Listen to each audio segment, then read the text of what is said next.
మత్తయి సువార్త 7వ అధ్యాయము 6వ వచనం చదువుకుందామండి.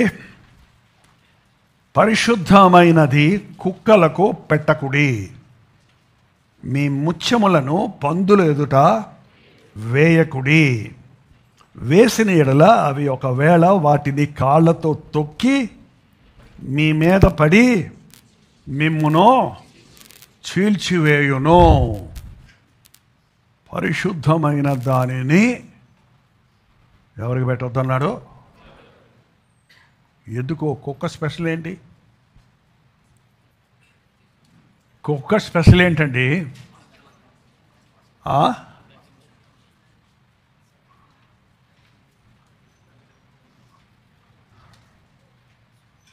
అయ్యా, నాకు సహాయం చేయమంటే నేను పిల్లలు తీసుకొని కుక్క పిల్లలకి ఇవ్వటము యుక్తం కాదు అన్నాడు ప్రభు.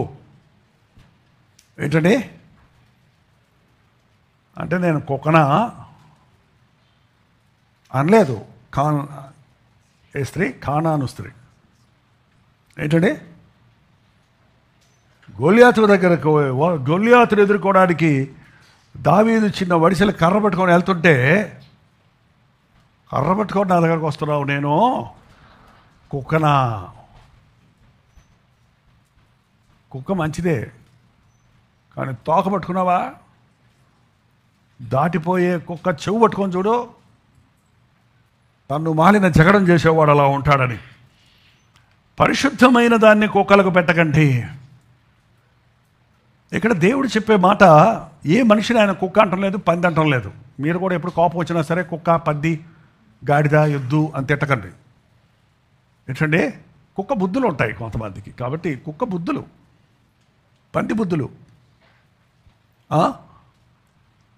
దేవుడు మనల్ని దీనంగా ఉండమన్నాడు, సాత్వికంగా ఉండమన్నాడు, భయగలిగిన మాటలతో ఉండమన్నాడు, ప్రేమ కలిగి ఉండమన్నాడు, కీడుకు ప్రతి కీడు చేయొద్దన్నాడు, సహనం కలిగి ఉండమన్నాడు, ఓర్పు కలిగి ఉండమన్నాడు. నిజమే. కానీ ఎక్కడ నీ సహనం, ఎక్కడ నీ ఓర్పు, ఎక్కడ నీ దయ, ఎక్కడ నీ ప్రేమ? ఎక్కడ పడితే అక్కడ. కుక్కలకు ప్రేమ చూపించినా దానికి అర్థం కాదు, పందుల మీద దయ చూపించినా దానికి అర్థం కాదు. కొంతమంది మనుషులంతే. మనం ప్రేమ ఎక్కడ చూపించాలి, ఎక్కడ నువ్వు ప్రేమగా మాట్లాడాలి, ఎక్కడ తగ్గించుకోవాలంటే, సైతానా నీకు నమస్కారం, సైతానా